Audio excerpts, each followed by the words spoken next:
being eaten by bear. It's not it's not a contagious disease. Actually, if I come back as a haunted person, so I come and cry in the night because I'm not buried in the churchyard, and then that can kind of be dangerous to other people.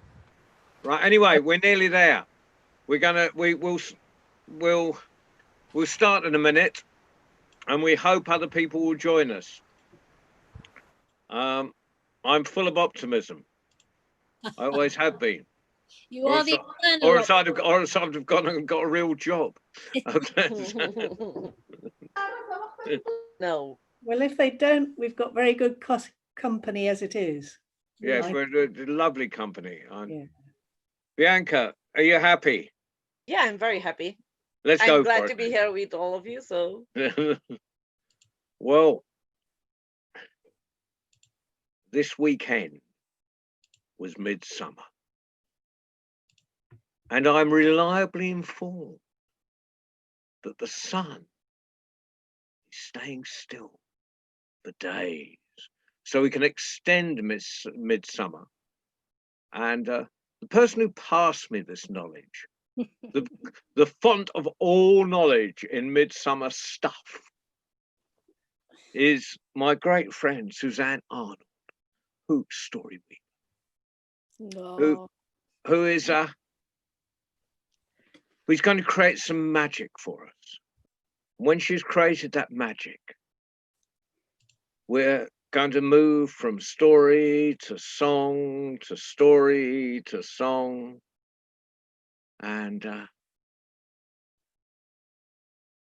and Sue's joined us. hello. So we've got more magic. So normally I would say, could you put your hands together for Suzanne? But actually, right now, I think, could we have an enormous quantity of calm and peace for Suzanne? Suzanne, over to you. Thank you, John.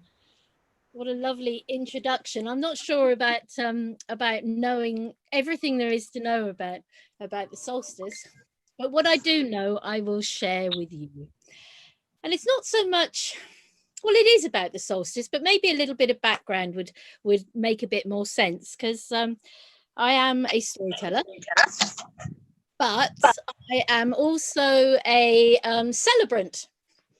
And I did my training with a fantastic woman called Glennie Kindred, who some of you may have heard of. And if you haven't, then I would definitely go and look her up. If you're interested in all things earth and ceremony, then look up Glennie Kindred, because she is an amazingly wise woman.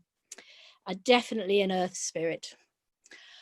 So I did training with her, which was about doing hand fastings and funerals and naming ceremonies and things like that. But also, I think since a small child, I've been really fascinated with, well, I'm a bit of an earth spirit too, and I've always been fascinated with celebrating the 8 festivals of the year. And over my time, I have made up all sorts of ceremonies, and in the last 10 years, I guess, I have done lots of ceremonies at festivals, opening ceremonies, and just connecting to nature. So the summer solstice is always a really interesting one, and up until this week, actually, this weekend, I was always filled with a great sense of sadness, because it's like the sun is at its full power now. You know, the day is as long as it's going to get for the next few days. And that means then we slip into the darkness. And even though I enjoy the winter and I embrace the darkness, it always felt a great sense of loss to me. And then I was rereading something of Glennie's the other day, and she said she'd had the same thing, but what she realized she had never done was to actually look at celebrating. So at winter solstice, we celebrate the return of the light, the birth of the Sun King. And it's fantastic because we can see that there is light coming, but now we see the darkness is approaching. But how wonderful might that be when all around us, all the trees are vibrant, all the plants are vibrating, the flowers, the leaves, everything in the external is happening. In your vegetable gardens, if you have them, the carrots are feathery, and the parsnips are coming, and the beetroot and the peas, everything is there for all of us to see. And that's what the light does. But as we go into the dark, we actually start to go inside ourselves and to explore that internal. So we don't know what's happening in the ground underneath our beetroot or underneath our parsnips. And neither will we know about the parsnips until the winter. So there is this other side of us, and it allows us to actually explore that, to look at what we've achieved in this half of the year, this growing half of the year, and then to bring all of those achievements and to start working on them in a very different way. And I loved that, and it changed something in me when I did a ceremony with some friends this weekend. It completely changed the way that I thought about it. And when you do ceremony in here, the Celtic tradition, as far as we know, as it has become, is that we welcome in air from the east. And where would our storytellers be without air? You know, it is the thing that sends our voices to the ears of our listeners. You know, it is our song, our words, all thanks to the air. And so air is about communication, and it's about new beginnings. It's the welcoming of the sun in the east, and it represents the spring. And then we move around to the south, to fire in the south. And south, of course, is where we are at the moment. In the summer, it's the creativity and the passion, the love and the anger, and all of those wonderful things, the fire that burns within us. La chispa, as Clarissa Pinkola Estes, she talks about la chispa. We have this tiny fire that burns within us, a creativity, and sometimes it almost goes out, and there's just an ember when we lose our mojos or whatever it might be. But something may come and it just may blow gently on it, and it rises again. And that's the nature of fire. You know, it can't be burning all the time, just like the sun now has to come down. And so we move into the autumn, into the west, into the water. And that is a time of reflection and introspection, where we look at the emotions, we look at our feelings, our intuitions, and our wisdom. And that's what this season is now saying to us, that we move in. And in the autumn, of course, the leaves go and the trees, the sap goes down, and they look like they're dead, but it's all happening under the ground. And that's so exciting. And then we go into the deep, dark winter in the north, the ancestors, earth in the north. So we have this wisdom that comes through, that is in all of us, in our DNA, if only we can listen and hear and allow ourselves to feel and to touch our intuition. It's all there. And a place of darkness can be a holding space, a nourishing space, just to give you time, a space of time where you can hold yourself. And there we are held by the earth. And then we move into the center.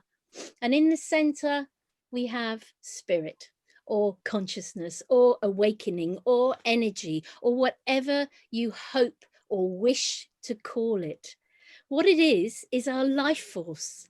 And our life force is what we feel in ourselves, what we feel when we're grounded on the earth, what we feel when we hold hands with each other, what we feel when we're connected to each other, to the earth, and to whatever that is. That is when we know that this energy, this spirit is in us, that gives us life. And that is amazing. If we stand and we were to take note every day of that, how much gratitude would we feel? So in a ceremony, I've just taken you all the way around the Celtic elements there of opening a circle. So we welcome in the element of air in the east, new beginnings, bright hopes, words, communication. We welcome you. So if you just think of that just for a moment, with the birds, feather is a symbol of air in the east. And fire in the south, we light a candle and we welcome in the energy of fire in the south. And then we move to the west and we use water or shells and we welcome in the energy of water in the west. And when we move to the north, we use soil, earth, compost, fruits, the fruits of any of it, flowers, it could be anything. And we welcome in the energies of the north and our ancestors. And then we move to the center. As above, so below. As within, so without. And if for one moment you think of a tree, a beautiful, beautiful oak is vast above the ground, but as above, so below. Below is the same. The roots and everything underneath the soil is the same size as above. And that's the same with us. You can see us on the outside, but you can't see us on the inside, and we're even bigger on the inside. So I have opened our magical sacred space where all can happen this evening on this midsummer's energy time, when the sun stands still. And the ancients would have seen that. They would have waited and celebrated, knowing that the sun was going to move again, but this time back. This was the height of their summer before they went into the 3 harvests of Lammas and autumn equinox and Samhain. But tonight we stay with midsummer, with the solstice. And I struggled with what story I was going to tell you tonight. And I thought, well, I could have done the Holly King and the Oak King, but I decided not to. And this is one of my favorite stories of summer solstice, and it indicates all of those things that I've just talked about in terms of lightness and dark and growth, all of that stuff. So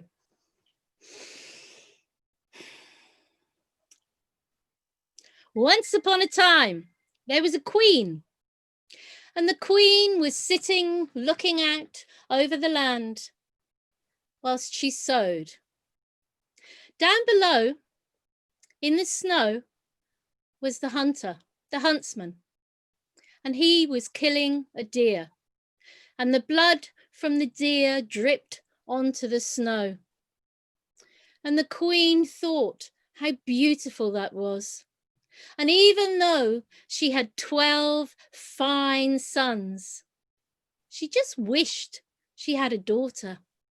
And when she saw that blood on the snow, she thought, oh, how I wish for a daughter who has skin as white as the snow, who has hair as black as the raven's wing, and lips as red as that ruby blood. Oh, how I wish I would give up all my sons for just one daughter. Suddenly, standing next to her, there was an old woman. And the old woman had a frown upon her face, and she said, oh, ill words, my queen, ill words. You will wish that you had never said them, but it is too late. You will see. A girl you shall have. And then she disappeared. The queen thought, oh no, what have I said? I said I would give up my boys. And she ran to the king and she told the king what she had wished for and what words she had uttered. And the king took her in his arms and said, do not worry, my beautiful wife. If you will have a daughter, then all is well. We will take our sons and we will make sure nothing happens to them. Well, the queen was indeed pregnant. And soon she blossomed and blossomed, and over the course of the 9 months, until she was taken to the childbed, the boys, her sons, were taken into a dungeon that was deep and it was dark, apart from a small window at the top. And guards were stuck outside the door, and there they remained. And whilst their mother laboured, they stayed. But as soon as the first cries of that child were heard, the sons turned into swans, and all 12 of them flew out through the window, and they were gone. Well, the king and the queen could never have imagined the mix of emotions that they felt. Such joy at the birth of their daughter, but such loss and grief at the losing of their 12 sons. They made a pact that neither of them would tell Rose, for that is what they called her, what had happened to their brothers, or even that she had had brothers. No, they would say nothing, and the whole kingdom would have a missive to say the same. No, they did not tell her that she had brothers. So Rose grew up playing and happy. She had all that she needed. But something deep inside her was missing. There was it was like an empty space that nothing could fill. And when she was approaching womanhood, she started to ask questions, just curious questions of people. And one day, she said to the old nurse that had looked after her for the whole of her life, she asked the nurse, what is it? What is this great sadness that I have? And the old nurse started to cry. And she said, what is wrong? And she said, I can no longer keep this from you. You are a young woman. Rose, sit down. And she told Rose what had happened. And at the end of the telling, Rose knew what she had to do. She decided that it was her responsibility to go and look for her brothers. I mean, after all, if she had not been born, then the brothers would not have gone. So she went to see her parents and she told them what was going to happen. And the following day she left, and she walked and she walked and she walked. She knew not where she was going. She had but the clothes that she stood up in and a loaf of bread. And she walked into the wild wood, and she walked and she walked, and her soft princess hands were caught on brambles. Her clothes became torn and stained with dirt and dust. And then she came to a river, and she knew she could walk no further. She needed to eat. So she sat down on a large stone and she took out the bread. And then suddenly this old woman appeared before her and said, child, will you share your bread with me? And Rose, even though she had little, she said, of course I will. And they sat together and she gave the old woman some bread. And she said to the old woman, oh, my story, can I tell you my story? And the old woman listened. And at the end of it, she looked at Rose and she said, I know what you should do. She said, this river will lead down to the sea. And I have heard tell that down at the seashore, sometimes there are swans to be seen. And Rose looked at the old woman and saw the wisdom in the lines of her face and the twinkle in her eyes. And she did just that. For how many days, I do not know. But she walked and she followed that river all the way down to the sea. And when she got there, the sun was just setting. And just as it was setting over the sea, she saw the silhouettes of 12 swans swimming low, low along the sea. And then they landed on the sand on the shore. And suddenly they changed into young men. She ran towards them and she said, "Hello, I'm Rose, I am your sister." And the look on the young men's faces was joy, but only for a split second. Because then their faces changed and they said, "No, how can this be so? We made a pact that the first woman we ever met, we would kill her." And Rose said, but why?" And at that point, the old woman, an old woman, appeared and she looked at those boys and she said, "That was a wicked vow that you made to each other. Change it. Change it now. This is your sister, and she is the only one that can restore you." Well, the brothers looked at the old woman and they looked at Rose, and by that time the old woman had gone, and they knew that she was right. And so there was a great huddle of love and affection, and they sat and they chatted. But the reason they were there was because this was Midsummer's Eve. It was the only time, they told her, it was the only time that the days were long enough for them to fly from the magical land where they now lived, here, once a year. And they must return tomorrow. And Rose said, "I must come with you. I must come with you and find a way to break this spell." So all through the night they worked on weaving a basket. They wove a basket out of willow. They wove rope out of cat's tails. And by the morning, there was the basket. And Rose, as soon as the sun began its ascent, Rose was in the basket. They took that basket up and they started to fly. And all day long they flew, hoping that they would get to the island. Because if they were to change midway, then they would all be drowned. But before they could get there, the sun started its descent. And then they saw rocks coming up out of the sea, and quickly they descended onto that, on this tiny, tiny outcrop of rocks. And all night long, once the brothers had changed back into men, they held on to their sister whilst the sea crashed below them. And then when the sun rose again and they took back their shape of swans, they picked up the basket and they flew. And before the sun set again, they approached an island, a beautiful island. And Rose, she could see a castle. She could see a castle that was so magical to her, it felt. Strange colours and greens and emeralds on this beautiful island. And when they landed, the brothers returned to their shape and they took her to the cave where they stayed. They lived whilst here. They told her about the island, about the castle, and said that the castle was the castle of the Fata Morgana, and that no human, no mortal could ever enter it.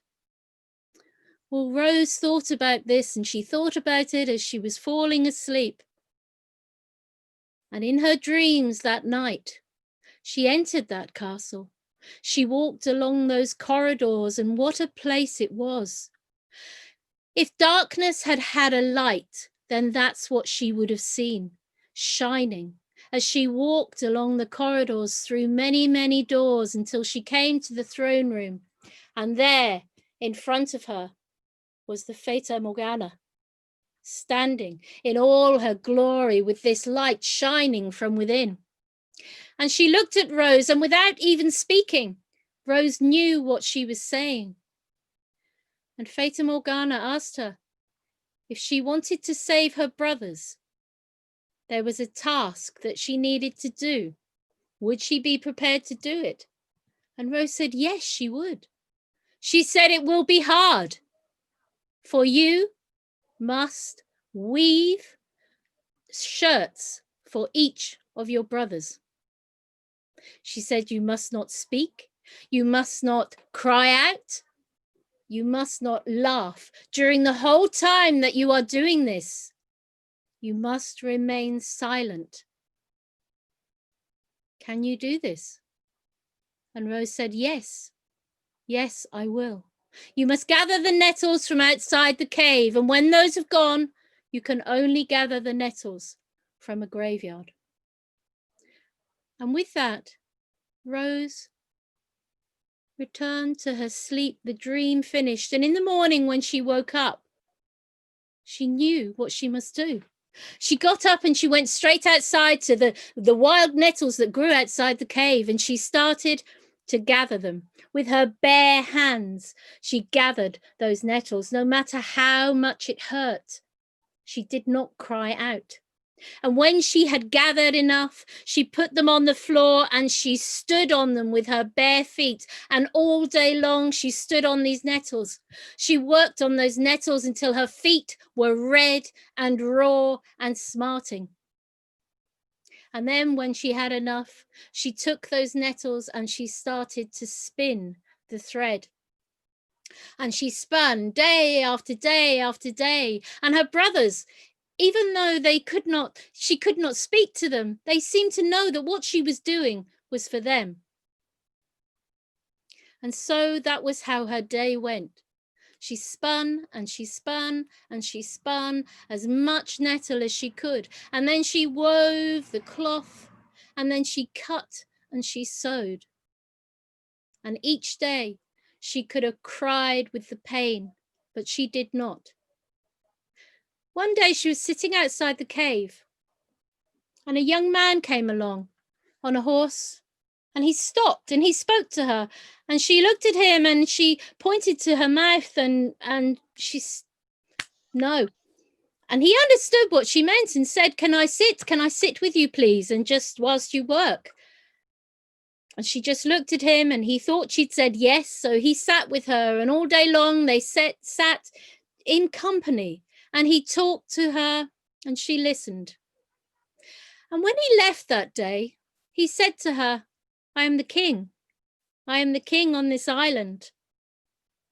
Would it be okay if I came and sat with you again? And she said, of course. Oh, well, she didn't say that actually. Her face said it because she couldn't speak.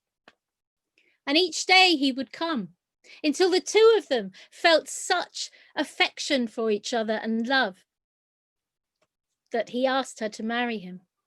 So she took everything, all of her shirts, the nettles, everything that she had done was taken to the castle. And the king had a room decorated in the colour of nettles, and she worked every day in there. And even though she could not speak, every time he sat with her, he could read her face and he would make decisions, and he became the best leader. The people saw a change in him after he had married her. There was one problem, though. The mother. His mother. She was very jealous of this strange girl that she could not communicate with, that would not laugh, would not speak with her. For goodness sake, what was wrong with the girl? Well, one evening, Rose ran out of nettle. She had to go to the graveyard and to get some from next to the graves. Well, of course, as she went into the graveyard, there were the Lamias, the snake-headed women that were there devouring and feasting on the flesh of the dead. She held herself and she ignored them and she gathered the nettles. But what she did not know was there up in the castle was the mother watching her. Now she was armed. And in the morning, she went to her son and she said, she is a witch. She is a witch that you have married. She was down there amongst the Lamia. You are a fool. Be rid of her. But the king loved her. He loved Rose with all his heart, and he would hear nothing against her. Well, finally, she became pregnant. She went through her pregnancy. She had the most beautiful boy. That night, as she slept, surrounded by women from the court, her and the baby slept, the women were awake. The mother came in and she said, oh, let us celebrate. Let us celebrate the birth of this baby here. and she gave them all a drink. What they did not know is that she had put a draught of sleeping draught in the wine. And as they drank it, they all fell asleep. And the mother, she took that baby. She took that beautiful baby boy out and she threw him over the ramparts. And the baby fell down into the mouth of a wolf. And when the mother then, she went and she killed a puppy and she wiped the blood around her mouth and on Rose's hands. And in the morning when the women woke up, they were shocked to see what had happened. They didn't know what to say. They told the king that she must have eaten the baby. Well, the king wouldn't believe them, wouldn't believe his mother, would have nothing to do with it. Something else must have happened. Time went by and Rose, she sewed, she spun, she cut, she did all of the things around making those shirts. And she had another baby. This time she had a daughter. But the same thing happened. The woman came, the mother came, she put the sleeping draught in the wine, took the baby, threw it over the castle ramparts into the mouth, open jaws of a wolf, smeared blood all over her hands. And again, the king did not want to listen. But how could he not? What could he do? Even if he didn't believe that she had done this, everybody in the kingdom had now turned against Rose. So with no chance to say anything and with such a heavy heart, Rose was bundled up with all of her nettle shirts and all of that stuff that nobody wanted to touch because she was a witch, she was evil. And they took her down into the dungeon. And there Rose, she sewed and she sewed and she sewed furiously. She just kept sewing. She didn't stop for anybody. All night she stayed down there and she sewed. Up above her in the courtyard, they built a pyre because in the morning she would be burnt. In the morning she was led out, and still she was sewing and sewing with all of the things around her. She sewed and she sewed as they put her up onto the pyre. She sewed and she sewed, and they lit the fire. And still she sewed. And now, suddenly out of the sky came the 12 swan brothers, and as they flew, they fanned those flames out.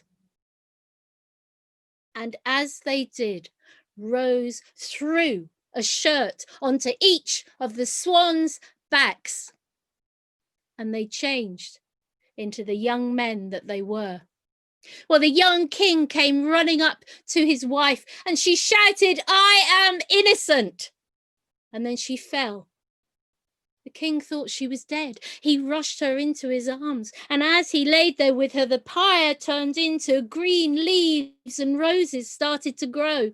And then Rose, she took a deep breath, and the king knew that all would be well. And at that moment, the crowds parted, and there came an old woman, and in her arms she had a baby, and by her side she had a young toddler. And she said, "Here are your children." And so they were reunited. And all of her brothers came to give her a hug, except for the 12th, the youngest brother. He could only hug her with one arm and one wing, for she had not managed to finish the shirt. Whoa. Okay, thank you. Now I'm going to change the running order because that's what I do. What I'm hoping Norman got the message. I did type it. I'm I don't think. I'm going to put Norman on next. Then I'll go to Marion. Then I'm going to go. I see Yusuf has joined us. I'm looking at his empty chair, but no doubt he'll be back to that in a minute. Then I'm going to Rika, and then we'll finish with David. and we're kind of so I'm afraid we're not going to have time to do the 3,000 verse ballad, Norman, because we're well into the session now. But not, can you please put your hands together and welcome into the celebration Norman Perrin. Thank you.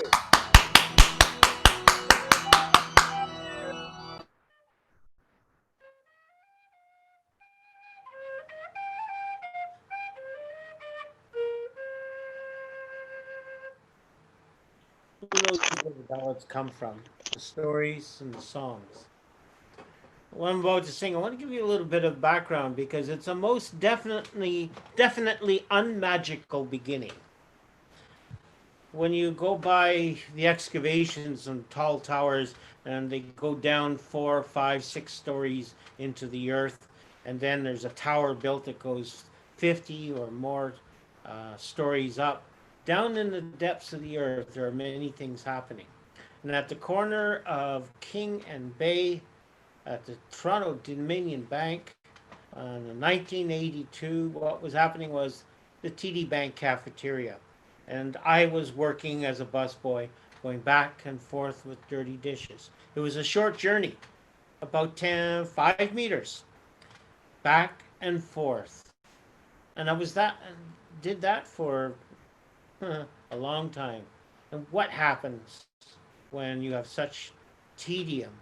Well, things happen inside the head, sometimes inside the heart. And suddenly these words popped into my head. Henton Bridge has fallen down. And over the next few months, this ballad came out. I'm not a ballad composer. I'm not a regular at that. But somehow this came out. And I hope you enjoyed it. Henton Bridge has fallen down. Fallen down, oh, fallen down. Henton Bridge has fallen down, my fair lassie, oh. And who shall build it up again? Up again, oh, up again. Who shall build it up again? My fair laddie, oh. Gentle maids all clad in gold, oh, clad in gold. Gentle maids all clad in gold, my fair lassie, oh. And who shall cut the cold grey stone, the cold grey stone, the cold grey stone? Who shall cross the cold grey stone, my fair laddie, oh? Little boys and dragonflies, dragonflies, oh, dragonflies. Little boys and dragonflies, my fair lassie, oh. And who shall hew the oak so strong, the oak so strong, the oak so strong? Who shall hew the oak so strong, my fair laddie, oh? Silver birds and a warm south wind, warm south wind, warm south wind. Silver birds and a warm south wind, my fair lassie, oh.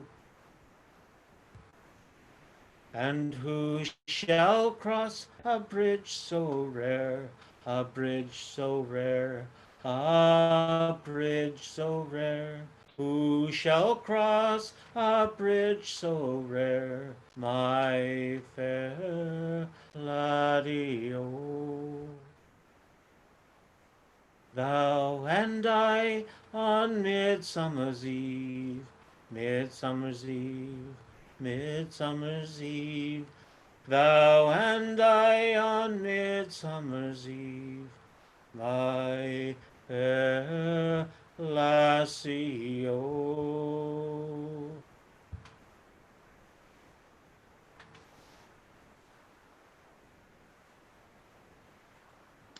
That is the ballad, and one time I got to sing it right outside the Ring of Frogar to the woman I was with at the time. And yes, it was very romantic indeed. Thank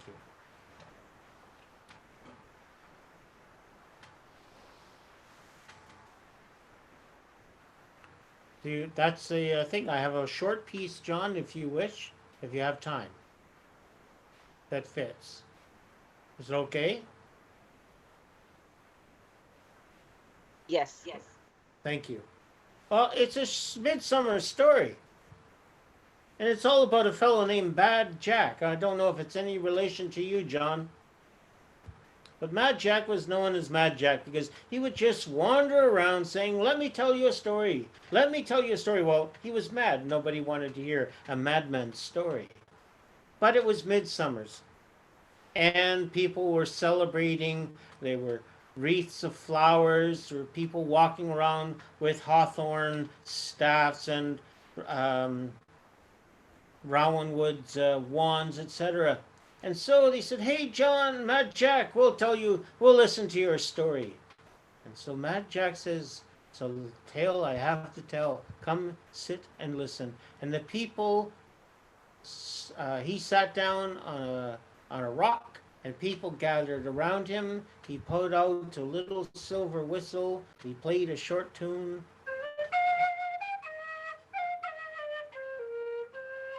And he launched into his story. Oh, it was a grand story. It was full of magic words and mystical meanings, and it went on and on and on and on. But somehow the people leaned forward to listen, and as they leaned on their staffs, the staffs began to sprout.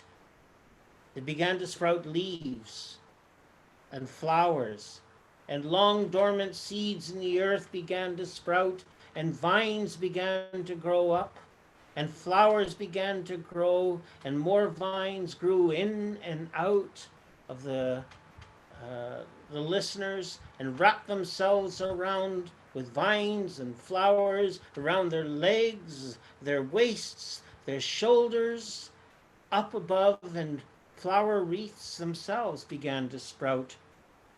And there was flowers everywhere, and bees and insects were attracted to those sweet flowers, and they hummed until at last there was nothing but a grove of vines and flowers with a humming sound of birds and insects and bees, and a murmur of words of a story.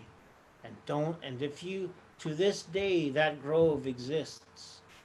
But if you find it and you start to listen to the sound of the words, beware, for they will draw you in. Because you see, Mad Jack hasn't finished his story yet. And that's the end of that tale.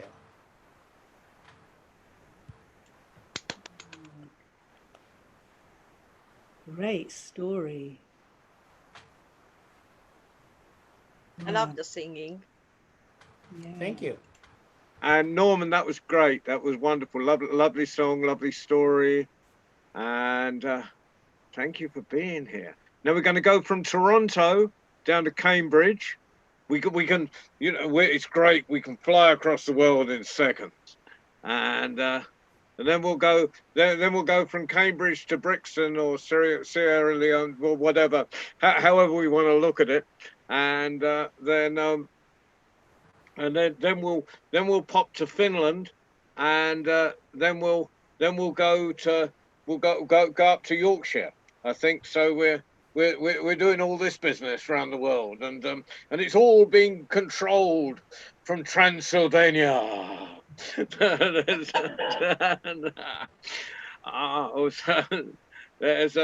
So Marion, have you got a short story for us? I have, yeah.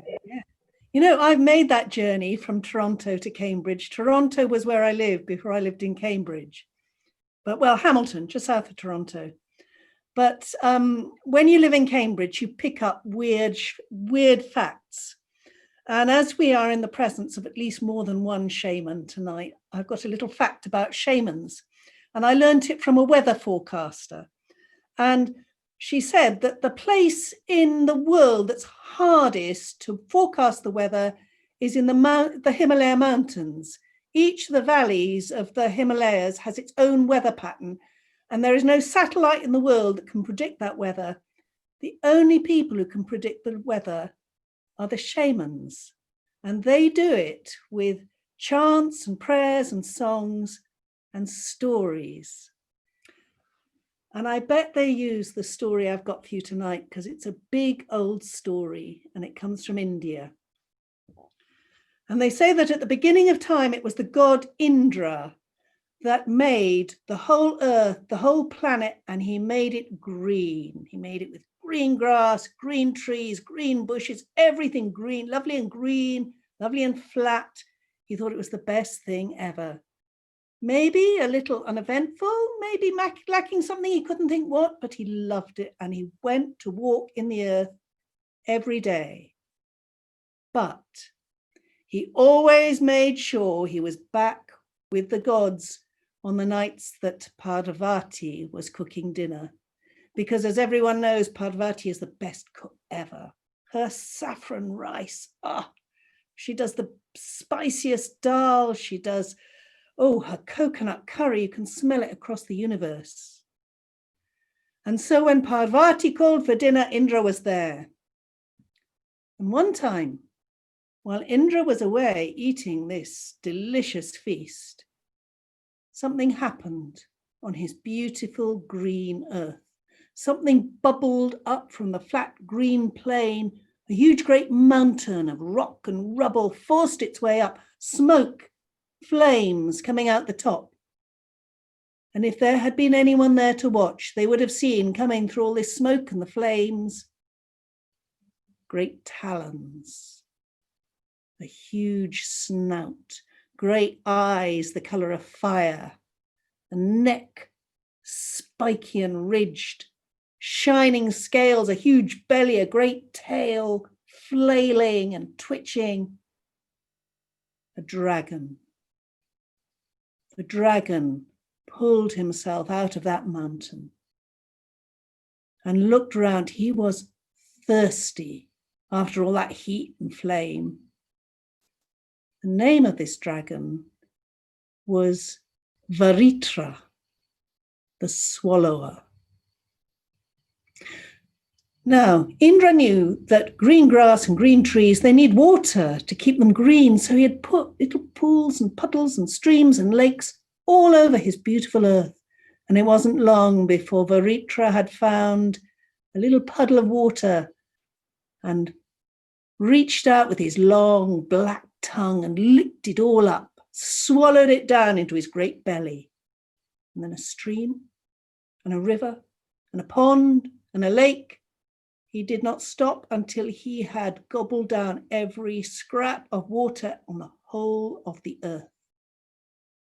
And then, his belly full, he went and he curled himself round the mountain, and he was so big that the tail came out one end and his head stuck out the other end. And when Indra came back, he couldn't believe it. His beautiful green grass was all brown and curling. The leaves were dropping from the trees, the green plants were wilting, and every scrap of water was gone. And he went searching through the earth, searching until he found that great mountain, that tail sticking out one end. He followed it round and he found the great head of Varitra, fast asleep with just a trickle of water dribbling out of one edge. And Indra, he yelled in fury at this dragon, who opened one eye and then the other eye And then his great jaws and Varitra, the swallower, swallowed the god Indra right down into his belly, where he was confined so tight he could not even reach for his bow and his arrows to fight his way out. He was stuck. Meanwhile, Parvati had cooked another wonderful meal. And everyone else was waiting, and Varitra wasn't, and Indra was not there. And Ganesha, who loves his mother's cooking better than anyone, he said, couldn't we start without him? Parvati said, no, Indra always comes, we'll wait. So they waited. And then wise Vishnu said, I know where he is. He's on that earth of his. We'll go and find him. So off they set, and they too found the brown earth. They found the great mountain. They found the great dragon, and Indra yelling for help from the dragon's belly.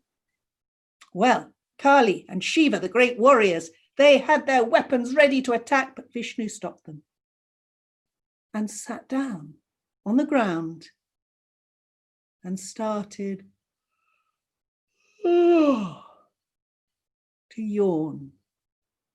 And one by one, the gods copied him. They sat down, they too. And if we were in a room together instead of on a Zoom screen, Bianca's yawning. You'd all be yawning too, because everyone knows yawns are catching. And so Varitra the dragon, he too opened his great jaws in the most enormous yawn. And Indra spotted that little shaft of light. That was all he needed. He forced his way out. He leapt from Varitra's belly. He got his bow and his arrow, and he shot arrows straight into Varitra's swollen belly. And that great dragon exploded up into the air. Every drop of water fell to the ground as rain. But that wasn't all. Varitra's eyes went into the sky as the sun and the moon. His scales landed in the water as shining fishes. His flailing tail broke into 1,000 pieces and became all the insects scattering around the earth. His teeth and his claws became the fierce wild creatures. Every bit of him landed in the earth in a different shape. All that was left was his bones. And his bones are still lying there today. They've become the Himalaya mountains. And that's nearly the end of the story, but not quite. Because to this day, as the great monsoon cloud comes over India and breaks up into 100 pieces in the Himalaya mountains, the people of the mountains, they look up and they hear the thunder and they see the clouds and they say, Indra is fighting the dragon again to bring us rain. And that's the story of Varitra, the swallower. Thanks. Well, Lovely. gorgeous, gorgeous.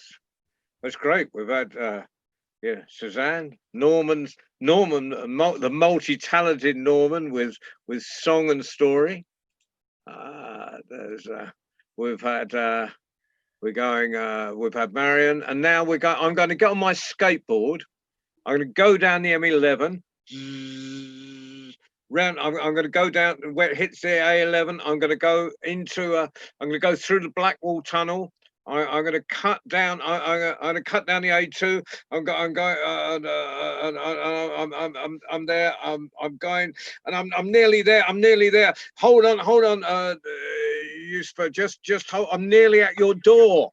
I'm nearly at your door. I've slid off in. I've slid off past Stockwell. I'm going down at the Brixton, and hold on. I'm there. Yusuf. Now, where are you going to take us, Yusuf? Well, greetings to you all. It's good to see you all here with so many wonderful international storytellers there. So first of all, can you all hear me very well? Yeah, absolutely. Excellent, excellent, excellent. Good. Well, what I want to do, I want to take you all to my village. And I love taking people all the way to my village. And this time I want to take you because times like this is times when people have gone to the farms. It's rainy season. We've planted we've sown the seeds with the peanut seeds. We've sown corn. We've sown the pepper. We've sown the rice. All of this is now being prepared, and the field is just beginning to get muddy. More water is coming into the field now because it's usually rainy season this time. And as more rains are coming, catfish start coming from deep under the mud, and the catfish, many of them are coming up now, and they are, and just beginning to bubble. And little boys then, as I was then, and I'm still a little boy, I'm still a little boy, and we will now get excited because now is the time we get our fishing rods, and we're gonna go fishing, and to catch the little catfish and so on. And if you're lucky, you might be able to catch a relatively big catfish. And these are really exciting times. But while all of this is going on, you are also being warned that every time when you go to the farm and you go into that mud and that swamp and the little water that would have gathered here and there, you stand in there. As little boys, there's one thing we are warned about, and many of us are petrified of this. That is leeches. Leech. There's a lot of leech, and any leech that just clings onto your body like that, they're just sucking blood. I used to be incredibly scared of leeches, but that was all part and parcel of the contract of getting excited about going fishing for catfish. Well, I'm going to tell you something about a simple rule that was in a farm. It's a very simple rule that was placed for everybody who would go to farm. And that simple rule was, you could farm, but by the time the sun sets, everybody should be back home. You must not be at the farm by the time it's sunset. And that was the simple rule. Why? Because after sunset, that is when all the genii, or I guess in English you might say genies, we will say the spirits. That is the time all of them will make their way to go back to their own homes, the caves that surround all the different farms, the forests that surround the farms. That's where they live. Because every morning they will leave the farms, they will leave those areas, and they will go away so that they too, they will go to work. Allow us to come and work. But in the evening, they have to come back home. We have to leave and we go to our own homes. The rule was simple. And everybody would go to the farms every day. They will work. They will harvest their rice or their groundnuts or their corn every single day. And before sunset, everybody will go home. There was a lady who had a dog. This lady with her dog, she had no farm. And because she had no farm, she would wait just as people have finished harvesting. She would go into the rice farms and she will harvest the remaining rice that would have been left in the farm after everybody had finished harvesting.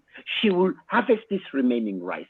She will thresh it, boil it, and cook it for herself and her dog to eat. This is what she would do every day.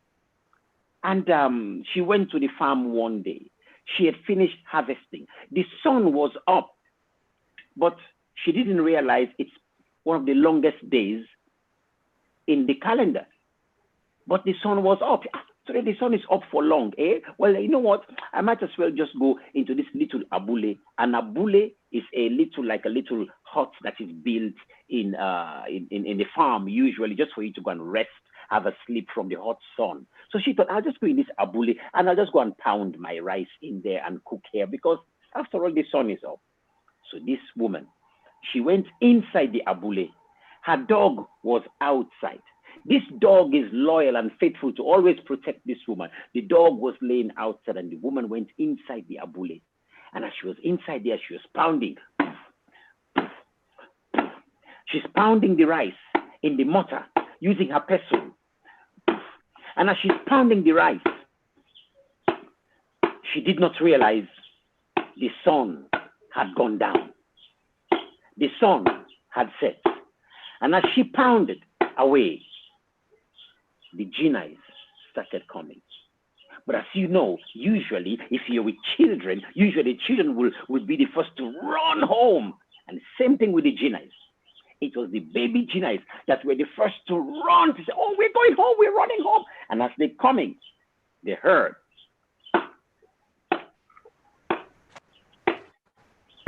And these genies had never heard a sound like this before. And they got scared. And so the baby genies, they started asking, Nankana yonka bankanka wegede wegede tiga. Nankana yonka bankanka wegede wegede tiga. They're asking, who is pounding in that hut there? Whose wrapper, because the women would usually have a wrapper, whose wrapper is going wegede wegede. That's the sound that the wrapper is making as the woman is pounding.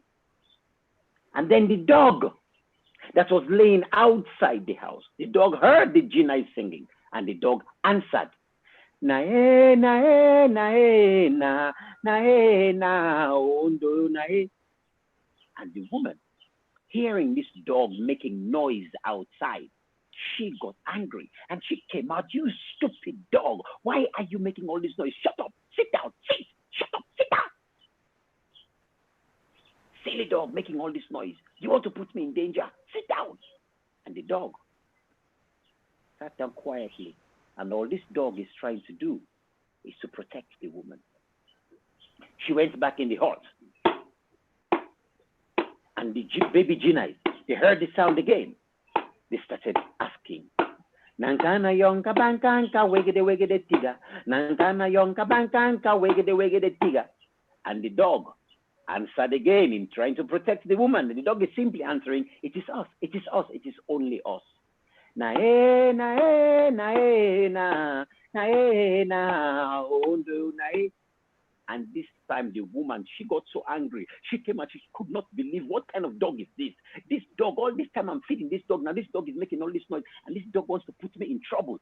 What is this? She got so angry. She came out, she took a stick, and she beat this dog. Shut up, quiet, shut up, you evil, wicked dog. Shut up, don't put me in trouble. And the dog screamed. The dog lay down there. And all the dog is trying to do was to protect this woman. She went back in the hut. Nankana yonka bankanka wegede wegede tiga. Nankana yonka bankanka wegede wegede tiga. And the dog answered again. Na e na e na e na na e na oh no na e. And by this time the woman was so furious. She came out, she took a big machete and she chopped the dog. And the dog fell down, died. You wicked dog. You're too stubborn. You will not listen. You want to put me in trouble. Now you're shut up now. And the woman went back inside the hut. Nkana yonka bankanka wegede wegede tiga. Nkana yonka bankanka wegede wegede tiga. Now, I'll just pause for a moment. I need to go inside my house so I can actually plug the plug because my battery is just dying out. Would you all be okay with that, please? It's okay. We'll wait right. for you. We are with bated breath. I just have to run, come back inside the house now. Suzanne, I thought it was so nice if I was sitting down outside there, but the battery is dying, so I am having to come inside the house now. Sorry, folks, I spoiled the lovely scene out there, but give me 1 second.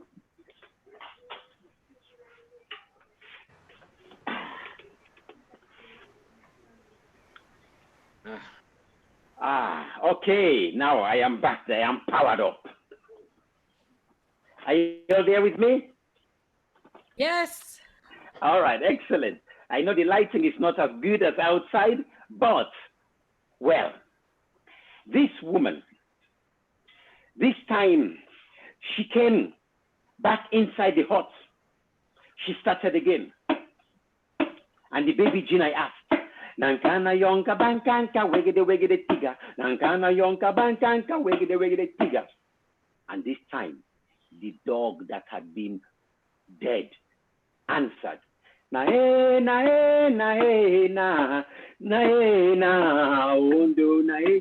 Oh, by this time the woman said, now I know.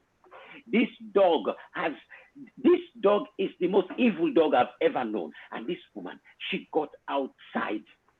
So angry, she took a big axe and she chopped the dog to bits and pieces and put the dog in a fire and lit up the fire.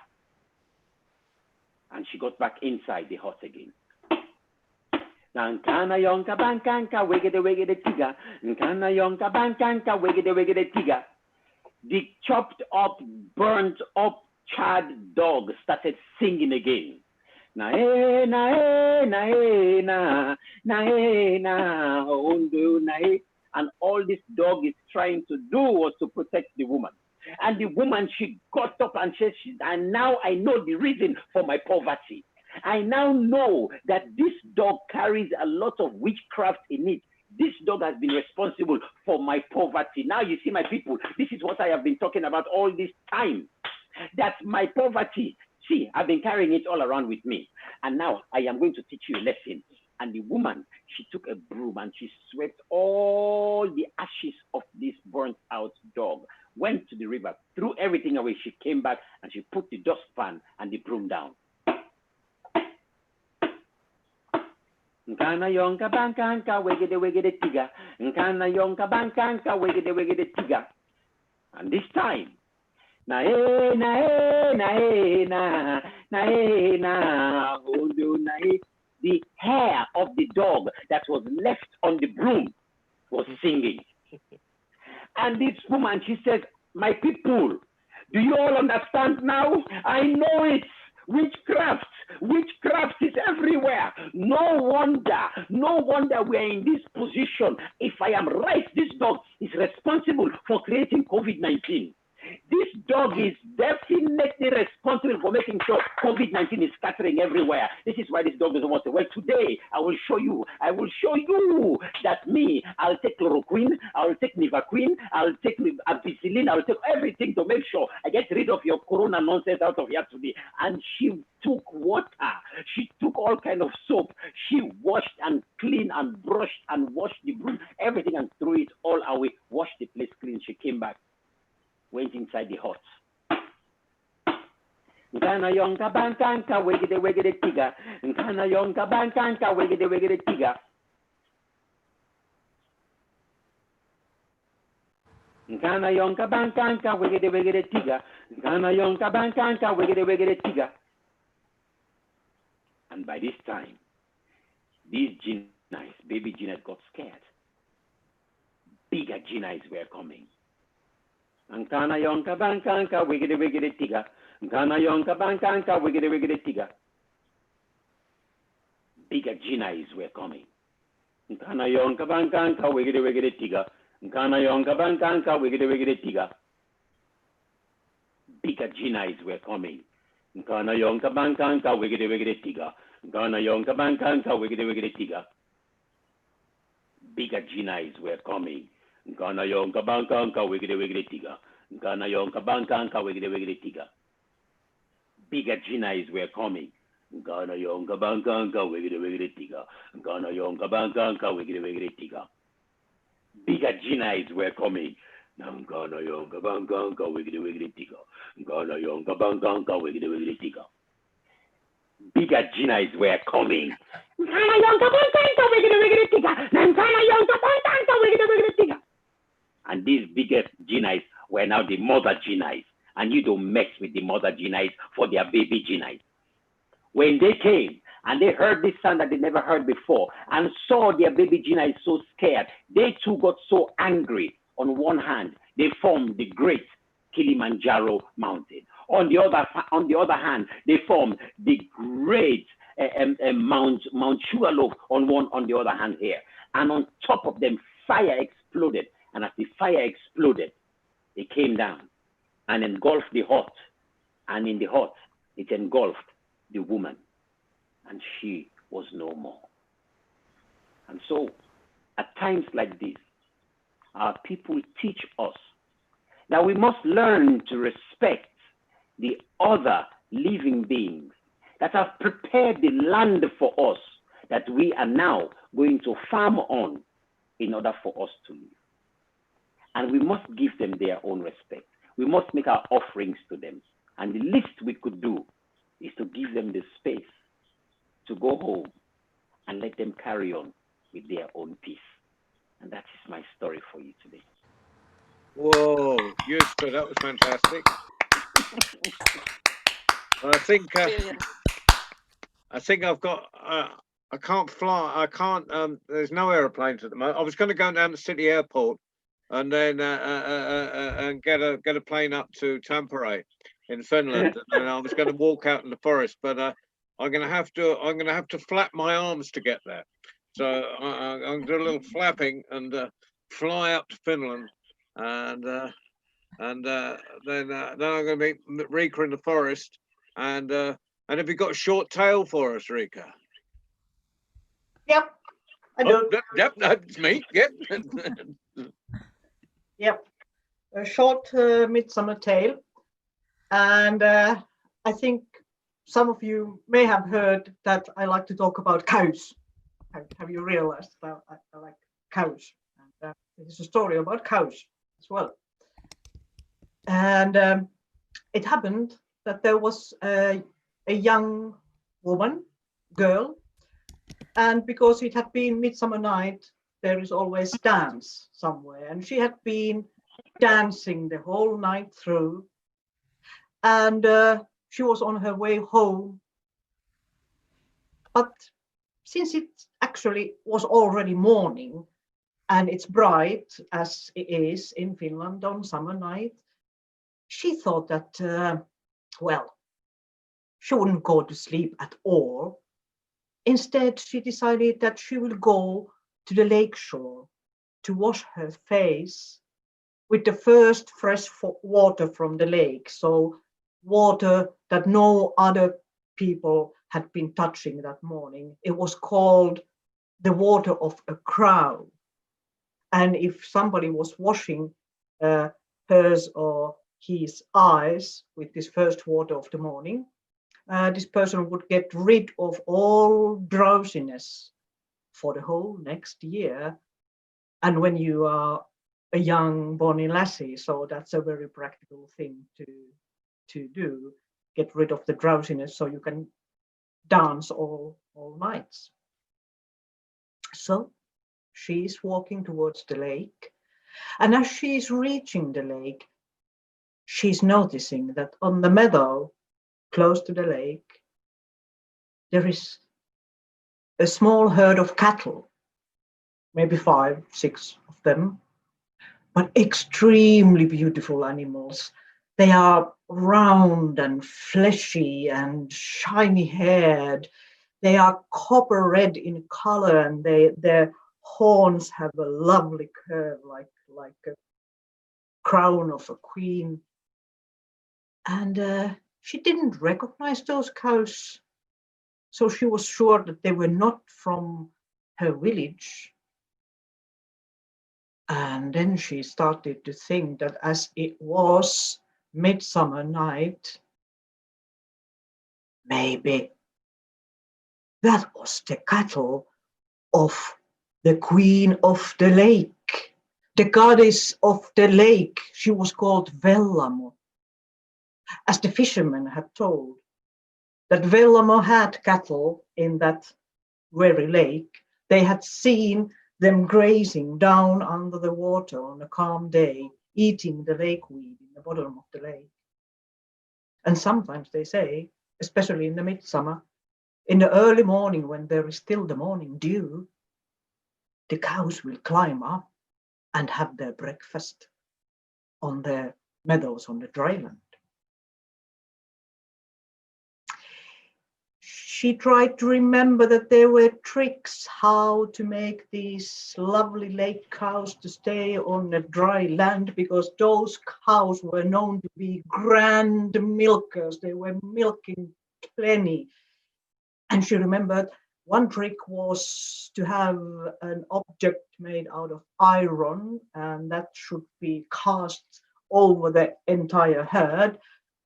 But as she was wearing her best dress and she had been on dance, so she didn't have anything made out of iron on her. But then there was the trick, yes. She could walk 3 times clockwise and 2 times counterclockwise around the entire herd, and then they would stay on the dry land. That's the thing for her. She was approaching the herd carefully, not to scare the lovely cows, and she had already come round twice clockwise when she heard the voice from the lake. The voice was going, "Joy!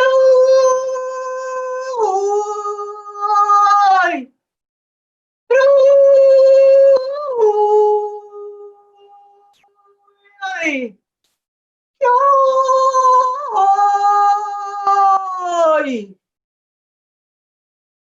It was the goddess of the lake calling for the cattle to come home, and the cattle started already moving, and the girl just didn't have time to make all those rounds around the herd, and she was trying to think there had to be another tricks. What in haste she remembered? Yes, she had the scarf around her shoulders. She took off the scarf and she managed to throw the scarf over the back of one of the cows. And indeed, that cow stayed still. All the rest of the herd, they galloped into the lake and they disappeared under the waves so that there was only a foam left on the surface of the water. But the girl was there with the beautiful cow. But when she was about to go home with the cow, she saw that somebody was walking out from the lake. And out from the lake came a tall, proud lady having long blonde hair, and she was dressed in a simple but white dress, or maybe a shirt, a long shirt. It was the goddess Vellamo herself.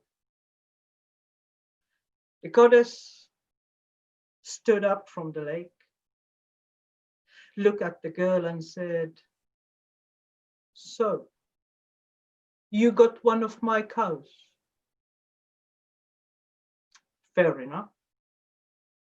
You take good care of that cow and she will give you plenty of milk. But there is one thing you need to remember. Tonight, when you go home and you do your first milking on her, you need to decide how much milk do you want that she's going to give to you. And after that decision, that is the amount she's going to milk." And then the goddess turned around, walked back into the sea, and disappeared under the waves. The lassie took the lovely cow and walked home, and she was so happy and proud of herself. At least one beautiful cow. And she couldn't wait till the milking time. And when the milking time arrived, she was milking first all the old cows, and she was milking 1 bucket from each of the old cows as she used to. And then came the lake cow, and she was thinking that, well, could she double? And she decided that she will take 2 buckets of milk out of the lake cow, and she got them. And it was so creamy and rich and lovely milk. Oh, the girl was happy. And she really took enormously good care of the lake cow because it was a precious animal and she loved the cow dearly. Months passed, came autumn, and it was approaching the time when there was autumn fair in the next town.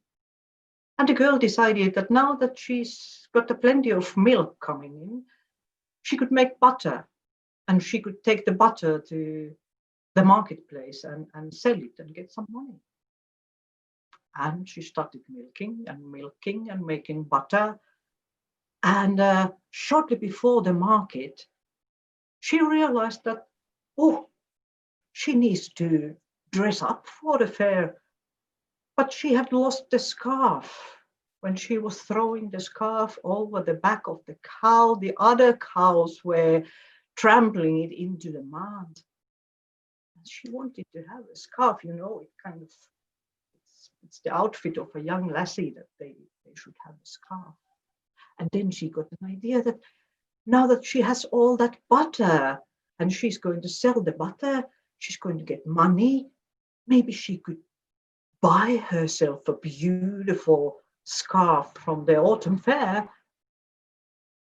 And then she started to think that if she would get enough butter, she would get enough money and she would buy a scarf made out of silk. Yes. She was counting how much butter she had, and she knew the average price of the butter, and she realized that there was not enough. There was just a tiny bit missing. She was milking that evening again, and after she had milked the lake cow, she got an idea. She had already milked those 2 buckets, and she felt the udder of the cow.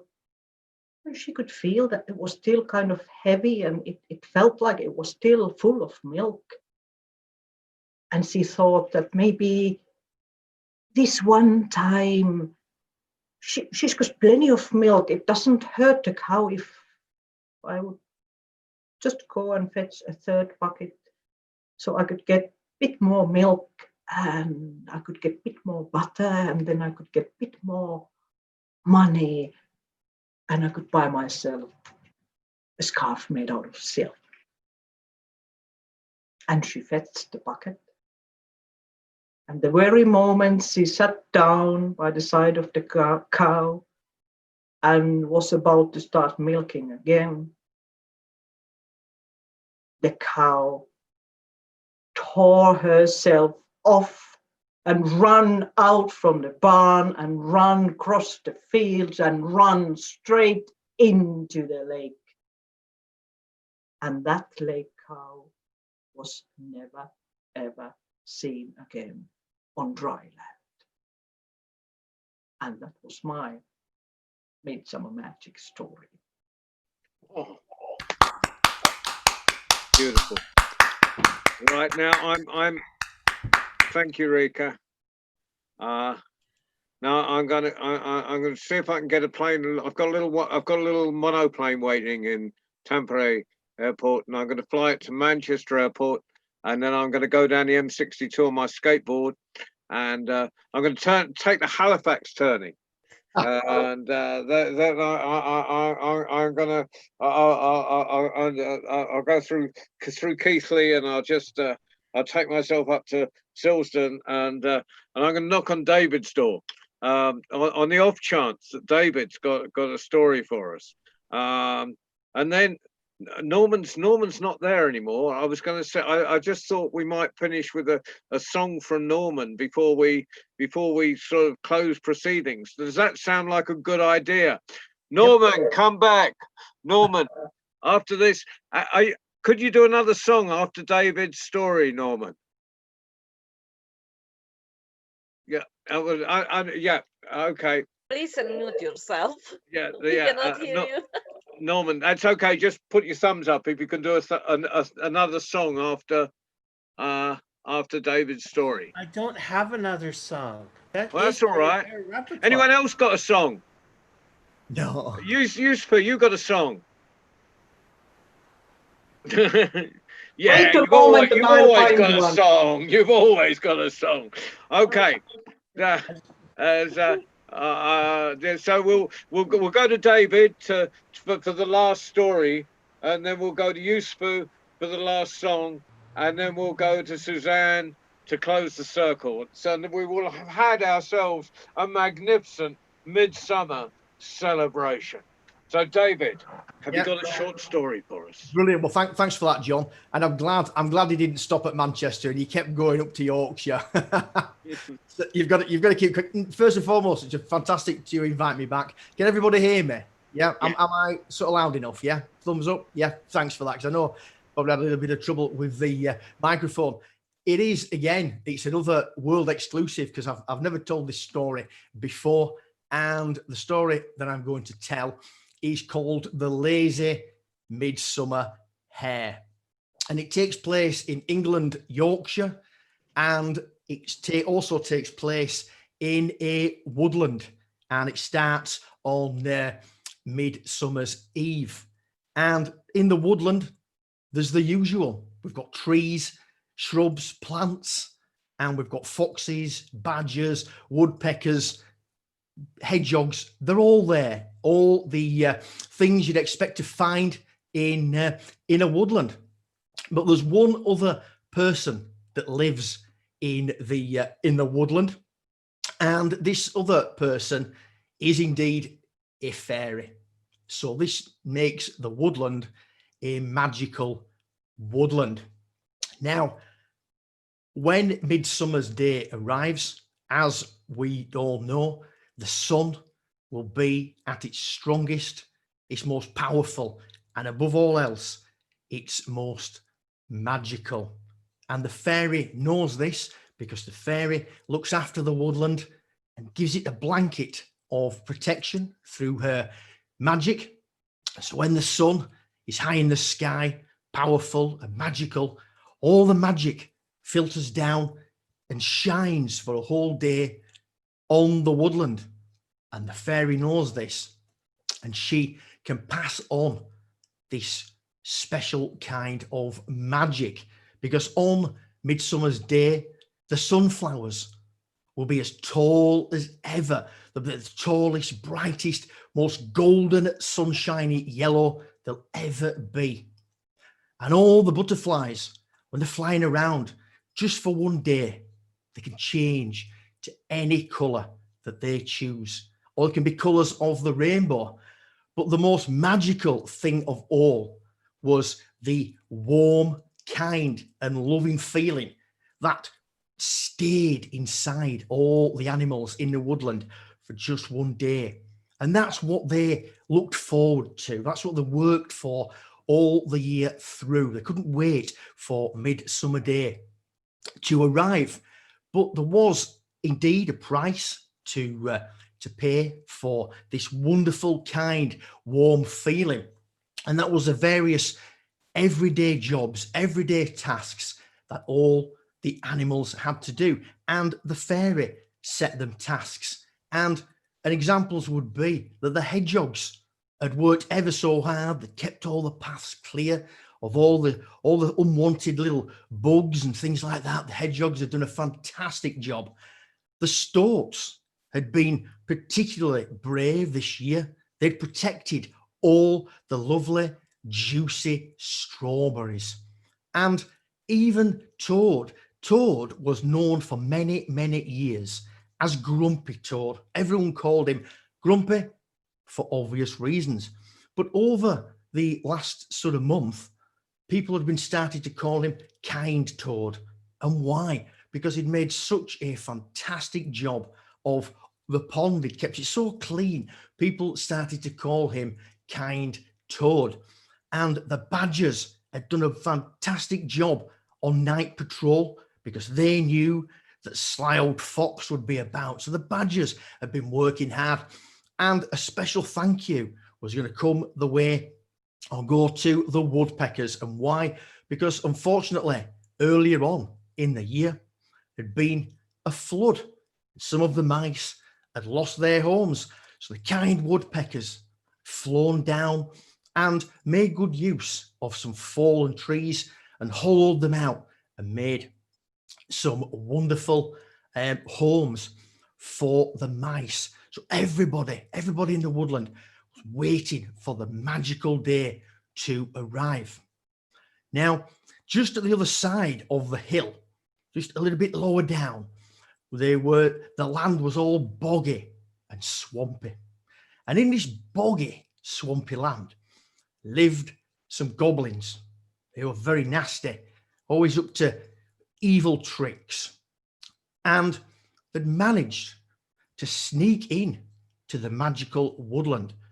No one heard them, no one saw them, but they'd managed to sneak in and steal the rare blue wild flowers that grew there. And the goblins had taken them away. And from the blue flowers, they'd made many bottles of rare blue dye. And they'd sold the rare blue dye to the one-eyed wizard of the mountains. So everyone was really upset and cross at these actions. And the anger was directed at one animal in particular. And that was Lazy Hare, because he'd had the job of looking after, protecting the wild rare blue flowers, and the goblins had caught him asleep. Once again, Lazy Hare had fallen asleep and he hadn't done his job. So all the animals in the woodland demanded that Lazy Hare was punished. They demanded a punishment, and the fairy listened, and she listened to everybody complaining. And one of the badgers said, "It happened last year." And everyone was reminded of how Lazy Hare had been given the task of looking after the strawberries. And what had he done? He'd fallen asleep. And who came along? Wily Weasel. And he'd stolen every single lovely, juicy strawberry. Everybody was disappointed. The year before that, he'd been given the job of looking after the bottles of elderberry wine. What had Lazy Hare done? He'd fallen asleep again. And a gang of river rats had sailed up the river, dropped the anchor, sneaked in and taken every single bottle of elderberry wine. So when the fairy listened, she agreed with all the other animals in the woodland and said, "Yes, Lazy Hare, they are right. You will be punished." So she scolded him and she said, "In the morning, Lazy Hare, when you wake up, you will know, there will be no doubt that you will know that I have punished you." And on that, they all went to sleep. And in the morning, surprisingly, for the very first time in his life, the Lazy Hare was the first one up. And he was walking around, he's pacing up and down the woodland floor, and he's looking around and he's thinking to himself, what will the punishment be? And he thought a lot of nasty things that he knew the fairy could bestow on him, could punish him by. And many thoughts came to his mind. And then all of a sudden, he heard a couple of storks laughing. And then all the storks were laughing. And in fact, they were laughing so much, they fell on the floor, holding their bellies. And when they did this, up in the treetops, the woodpeckers popped out of the holes in the trees and they looked down and they too started to laugh. The mice started to laugh, the badgers, and soon everyone, all the animals in the woodland were laughing so loud it echoed down the valley, and no one could speak for a good 5 minutes. They were all holding their tummies. And eventually, one of the mice managed to speak and said to Lazy Hare, "Lazy Hare, Lazy Hare, you best run up to the pond and look at your reflection in the water." So without hesitation, everybody's laughing at him. And he's thinking, what are they laughing at? What are all these animals laughing at me for? So he raced up to the water and he peered over the edge and he looked in and he saw his face, he saw his ears, saw his face and his whiskers. He couldn't believe what he saw. And then he moved a little bit further. He looked at his tail and his back and his front, and he turned round 360 degrees. He stood motionless, staring at his reflection in the water. Because yes, indeed, the woodland fairy had punished Lazy Hare, because he now, for the rest of the year, had turned to a very rare shade of blue. And that is my midsummer story for today. And I do hope you liked it. Thank you for inviting me. Thank you, David. Now, not if we were in a field, which we must imagine ourselves being in. Yes. Or a woodland. Yes. And Suzanne was in charge. Yes. She would have us dancing. And she would have us singing. So, and as I happen to have in the assembled company, a fantastic singer and drummer who can we'll imagine we're dancing in the woods and listening to songs and joining in.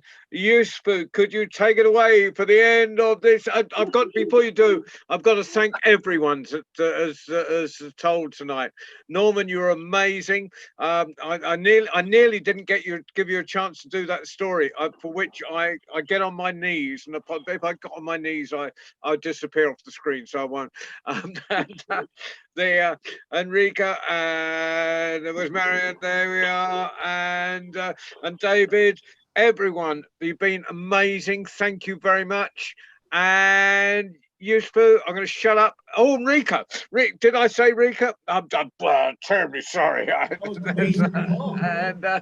But right now, Yusfu, take it away. It's good to see you, Rika, Marion, Lipa. It's good to see you. Thank you, David.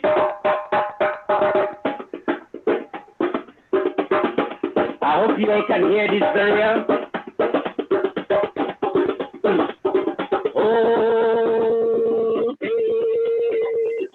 Oh, me people, I'm glad it was you now. I know be no soon that you don't get away from me. Now that's the big battle. I come up next I do. But no, you know, don't show me I don't go. Me at school. Me at don't go now. Me at school. Me at don't go now. Let me put it in English for you all. Bianca, unmute Norman. Unmute Norman.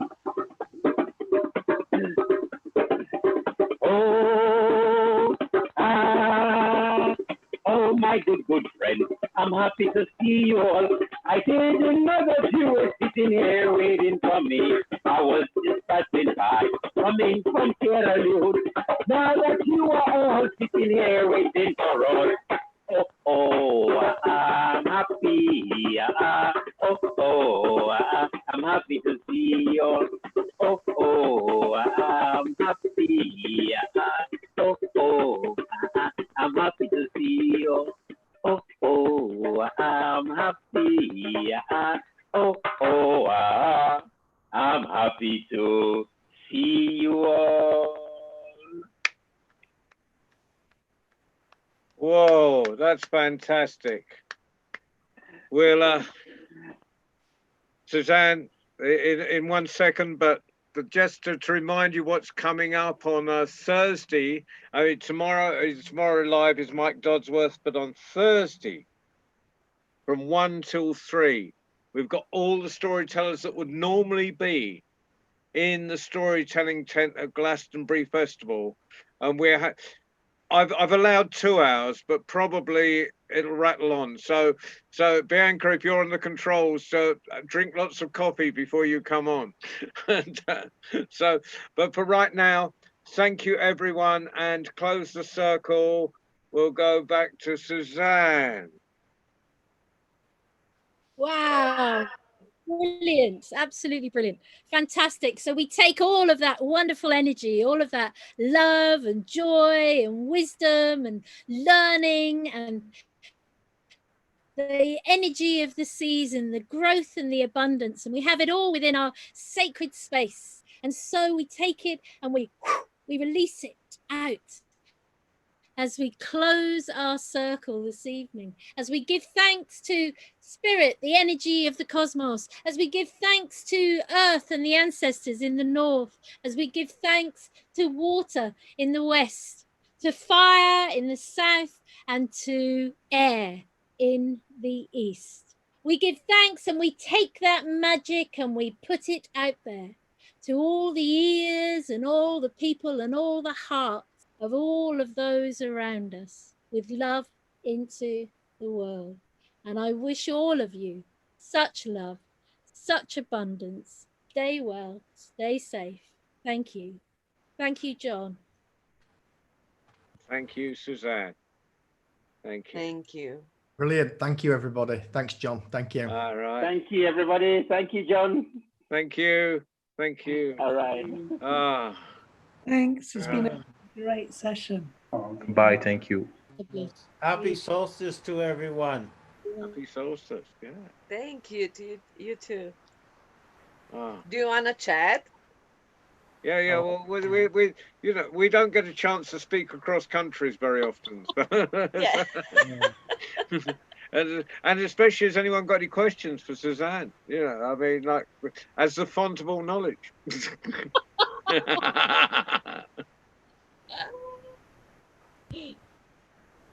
Go on. Okay.